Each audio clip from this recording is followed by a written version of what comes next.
Welcome back to another reading and correcting with me, Kinder, the Tiger Knights, and Ty, the Tiger Supervisor. These are where I read a chapter from one of my stories and correct it as I go. If you want to listen to these live, it's every Tuesday morning, 8 a.m. Eastern Time on Twitch. And if you're looking to support me, that is on my Patreon. Today, we're doing chapter 17 of Breaking Step. The lake was barely 4 and 0 paces away from when Craggle Rock from where? When? From where Craggle Rock currently ended, but the ground was already marked for where more buildings would be added, cutting that distance in half. Tibbs didn't know what would happen once the town grew to reach the lake.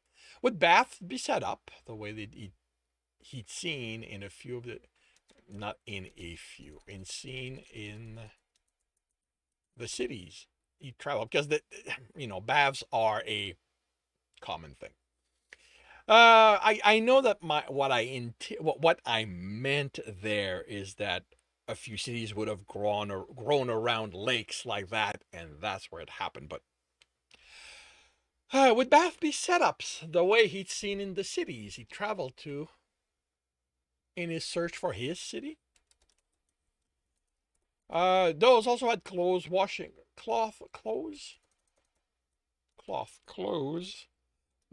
shop.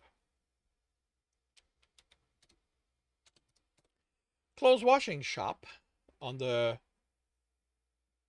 shore, and the water had been gray around them. He crouched. Yeah. You know what? He crouched and placed his hand in the cool water and sensed it. You know what? He crouched, placed his hand in the cool water, and sensed it.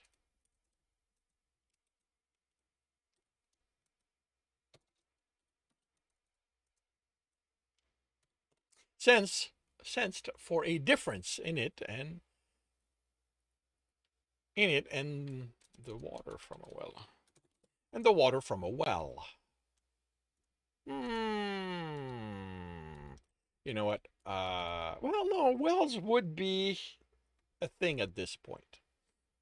The adventurer Tibbs had tried to hire to remove the corruption from the pool at the end of Merchant Row had said that something had to have happened there that connected the pool to the element and made removing it impossible.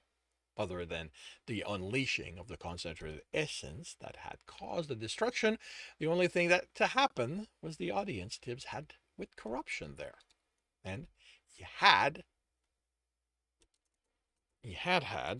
an audience with water in this lake. He sensed nothing out of the ordinary. There was a lot of water essence and hardly none of the other elements, but this was a lake. So wasn't that how it should be? And had and hadn't Alistair told him.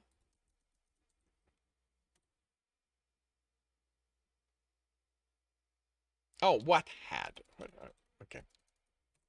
What had Alistair told them that day in the cavern with a distant waterfall? The closer to the element and the easier refilling their reserves became. But what did that mean? Um,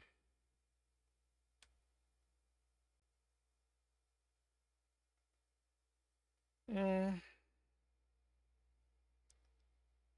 Tibbs. But yeah, what does that mean? Felt the reef. I want to change it because the way my co-scriptor reacted when he read that and commented on it makes it too certain. Like Tibbs feels that his reserve is filling quickly and easily, but is that what's actually happening, or has he not had at this point to um, refill a large? And that's something I would have to check. How did I treat it the last time he had to refill a large portion of his reserve? Tibbs felt he already refilled his reserve quickly and easily, considering how much water there was. The same as with Stowe's pool on the second floor.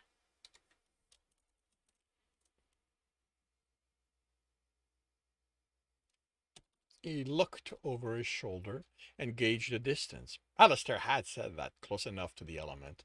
There could they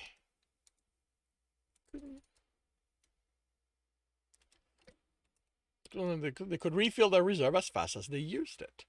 Unfortunately, the town was too close now for him to make an etching and see how much he could pour into it without people noticing the explosion that would cause and investigate. How much people would pour into it without people noticing the explosion that would cause and investigate. Even if he waited the few hours until the sun set, someone would hear. And this wasn't why he was here. He stepped into the clear water and walked until it was over his head. He continued to walk, keeping himself from floating up, and reached the center of the lake. It wasn't quite the lowest point. That was...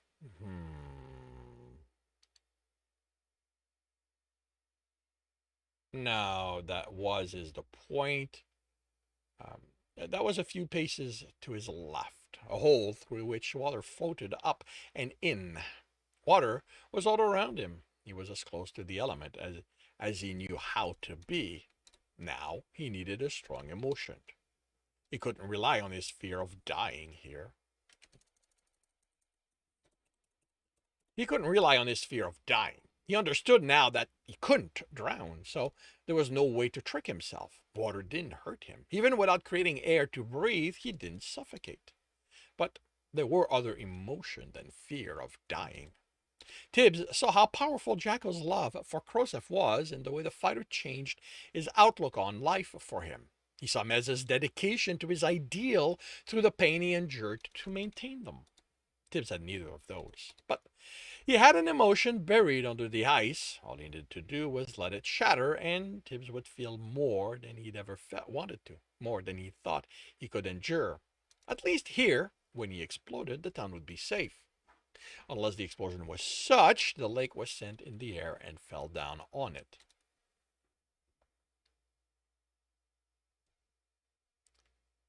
He stopped channeling water, and the thought made him chuckle. How much destruction could the lake cause to Craggle Rock? Water could cut mountains, given time. That was how powerful it was. That took ages of it carrying a little stone a wave as it flowed. Thrown at a mountain, water simply splashed. He didn't remember why he'd asked, but Karina had laughed and then explained how. Tibs screamed as Sebastian's knife moved across Karina's throat. Blood gurgled over the blade. Tibs screamed as his essence didn't find purchase within Karina to save her. He screamed as he pulled his essence out of the water sorcerer, then did the same with the earth, fire, and all the others. He screamed as he shattered pieces after pieces of Sebastian. Tibs screamed, and the water boiled. That is enough. The woman's gentle voice said. No, it wasn't. It would never be. Tibs wouldn't stop until there was nothing left of Sebastian's legacy or the guild he would burn. I said that is enough. The voice was no less gentle for being firmer, but it pushed Tibs's anger away. It didn't encase it in ice as he did, cooling it until he barely felt its amber.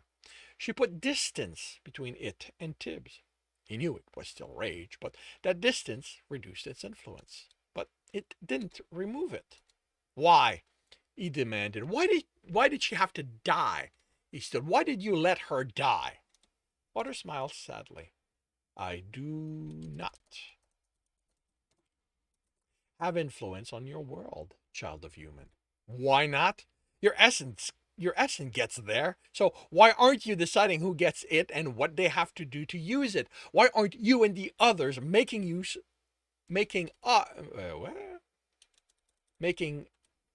sure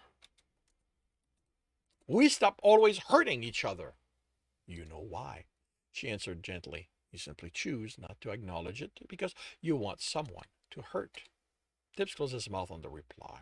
He wasn't here to lash out. He was here for answers. He forced himself to ignore the rage. How did you have? How did you know? How did I? How did I have an audience with metal? You met the requirements. But you didn't say I had to have one. You said that after I had corruption, light, purity, and darkness, I'd have unlocked what happens next.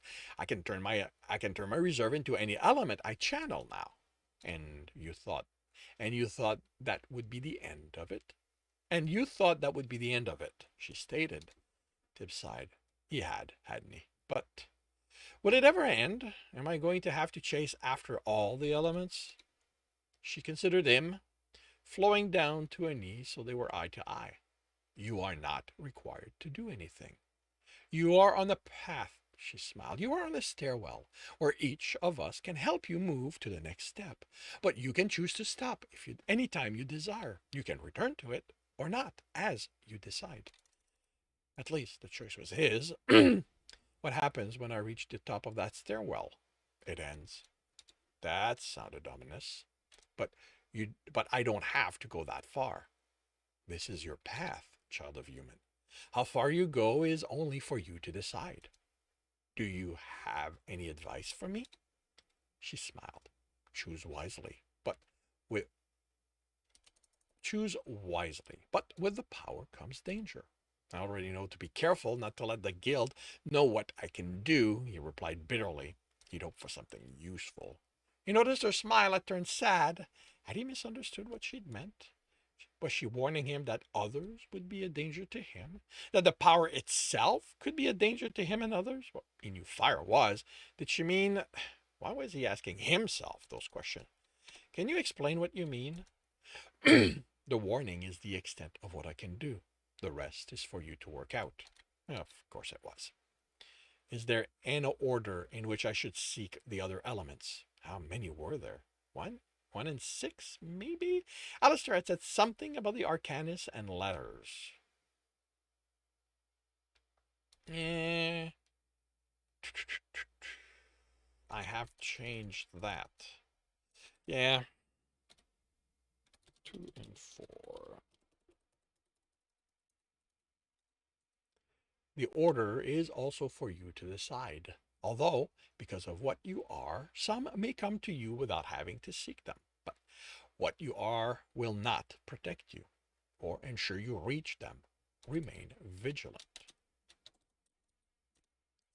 Tibs touched his chest, only a little to one side, and the sword would have killed him instead of sending him to an audience. Why? He asked before he even realized the question. Why does the shadow exist? Why could I take it? What is this all about? I do not know, she said sadly. The shadow was there when I became aware. Throughout what you refer as the ages, some have noticed it. A few took it. It is the rare one who returned to speak once they had it. She smiled. Do not be hasty, child of human. There is time ahead of you to accomplish what you set for yourself. He frowned. Is this about... Water filled his mouth and he trashed. He was under water. Where was the surface? He couldn't drown after having had his audience with water. He had to... He closed his mouth, angry at himself. How could he forget so easily? Water was not a threat to him. What next? He'd be afraid of a tankard filled with water? Would the next assassin just have to throw water in his face for him to cower in fear? The blade sliced across her nest. His essence couldn't find purchase. Another piece of Sebastian snapped off with a satisfying sound out of the man's mouth. Tibs opened his mouth too. He turned himself to ice so hard the water crackled and snapped, pressing against him. Then he sensed motion as the block of ice and him in its center moved up. He willed it to stop and fought it. Ice floated on water, so it resisted being submerged. He melted it and swam toward the shore, stopping as he sensed people. There were a few guards among the people assembled on the town side of the shore. The sword at their hips marked them as such. 3 had the concentrated essence of adventurer. The sun was still above the horizon, so so he'd be seen if he moved closer. The lake was small enough they'd notice him no matter where he came out. Had he attracted their attention? Had water not taken him to his audience in time to stop the boiling and initiate it? There was nothing in the essence in the water to tell him what had happened. He sat and waited. Most left before darkness fell onto the lake, and the adventurer the first among them. Duties calling, or was there nothing that could hold their interest long after the lives they lived? A few were still there when Tibs exited, hidden by the lack of the sun, the light from their torches not being adequate to cover the whole shore, and darkness essence. Tibs heard about the lake exploding over food the next morning. The lake hadn't flown up and onto the town, not even a drizzle made it to the buildings, but those in the inn spoke of the thunder, that's not capitalized, of the thunder that had sounded in that direction, some claiming to have been close enough to see the water erupt.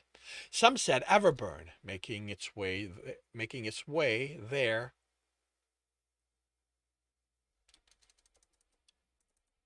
Some said Everburn making its way there was the reason. Others said it was a creature that had escaped the dungeon and made its way to the lake. And on the heel of that story, someone claimed to have fought the creature. What do you think caused it? Jekyll asked him, a smirk barely hidden. I was. Tibbs glanced in Don's direction, who was focused on his meal. He would have been in the room, so my question is an assertion Tibbs had been sleeping on the roof. I didn't hear it. On the roofs. I didn't hear it. No, of course you didn't. Jekyll smirked and went back to eating. When he was done, Don laughed. What happened? Joseph asked Tibbs as he took the sorcerer's empty plate and tankard. I don't know, he replied with a shrug. I was running the roofs on the other side of the town. Of course, the server smiled. Why could I even think you'd know anything about it? Tibbs was impressed with the house. He'd walk by each day to see the progress, and in 3 days the first was completed. Others almost nearly so. It and the others was 2 stories, large enough to accommodate a family of 6, possibly 7. It was plain enough no nobles would want to live here, but the townsfolk would love one of them, as would the people who'd been brought to look after the urchins. Well, most would. Why did you have to use that to paint the awning? The man standing before the nearly completed house to the left said. If you aren't using Darmanian paint, this is going to fade after the first rain. The woman who'd entered the building exited, shaking her head. They won't listen to me. The wardrobe isn't even varnished. The mattress is, she shuddered, feathers. And we're going to have to bring water ourselves. Tib stared at them. They weren't dressed like noble, but acted like them. What did they care for the color of paint or how plain the furniture was? They were getting a house to live in while looking after runners. Tibbs paid for his room, and it was smaller and plainer than that house. A snuffle at his calf made him look down. The dog looked up at him, head canted to the side. It was much larger than Thump, with bright red fur and brown eyes that glinted with mischievousness. He pulled a piece of jerky, then jerked his hand away as Serba tried to grab it. That's not for you, he told her. It's for... He motioned to the dog. She narrowed her eyes at him. A Ravager, she answered.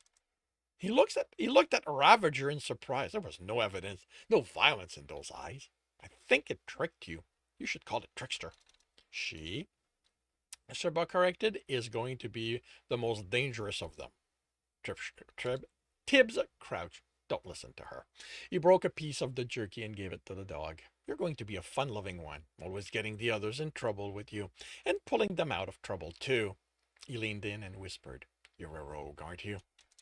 If you listen to one word he said, Ravager, I will... She closed her mouth. What am I doing? She doesn't understand you. She barely understands my signals yet. He rubbed between the dog's ears as he straightened. I'm surprised the guild spent coins to build something this nice for the Omega and those caring for them. He nodded to the house. Cerber watched him before looking at the house. The guild isn't paying for them to have them built. Who is? She shrugged. Whatever family sent their undesirable members here. Why would any family not want some of them? She snorted. You do remember Jackal wants nothing to do with the rest of his family, right? And he laughed. So did you. Sebastian didn't send him away. The ice cracked as the name crossed his lips.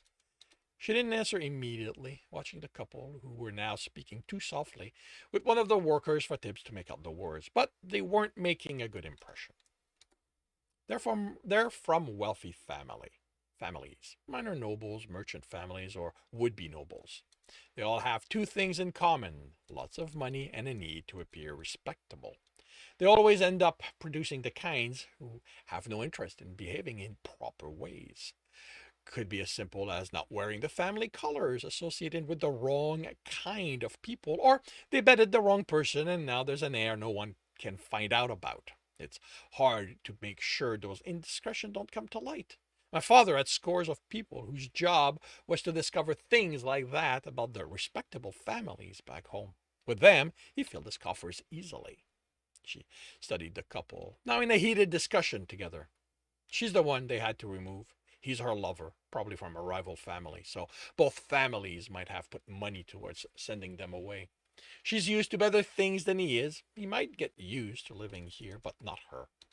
She looked at Tibs. The guild made it known that for a small fee, they'd allow such people under their care and would ensure no one ever learned of their indiscretions, and that they'd be allowed to buy land and not pay the usual fees for having the house built.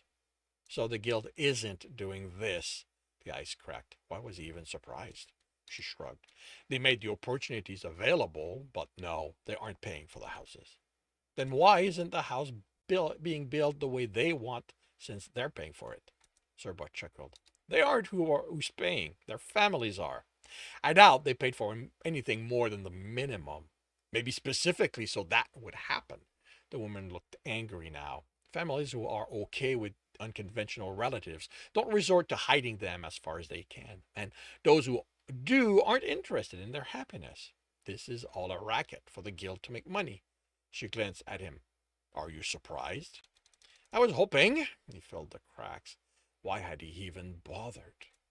The guild's about money. Tibs. The adventurers they make, they work for gold. Forget the bards and their song. For every one adventurer out there risking her life because she thinks it's the right thing to do, there are scores and scores of them, sitting in a tavern while the town burns, waiting for the folks to be desperate enough to pay them to deal with it. You think that's something they learn anywhere other than in the guild? Tibbs shook his head. Every day Alistair trained him, Tibbs owed the guild 3 more gold. He was fortunate in that his teacher didn't believe in useless training, so he only came every few days, leaving Tibbs to practice what he'd learned. But Jackal had to see his trainer every day, as did Maz, Dawn, and most of the runners he expected. Tibbs would owe the least to the guild by the time he was Epsilon, and he still had no idea how he'd ever repay so much gold. And this concludes Chapter 17 of Breaking Step. If you are enjoying this, please leave a like. If you want to know when the next chapter is going to be up, subscribe, hit the bell. If you want to read the story, it is available for free on Royal Road. If you want to support me and read ahead, my Patreon is about 20 chapters ahead of Royal Road. And if you want to listen to these live, it's every Tuesday morning, 8 a.m. Eastern Time on Twitch. The links are in the notes. And with that, I shall wish you a good day.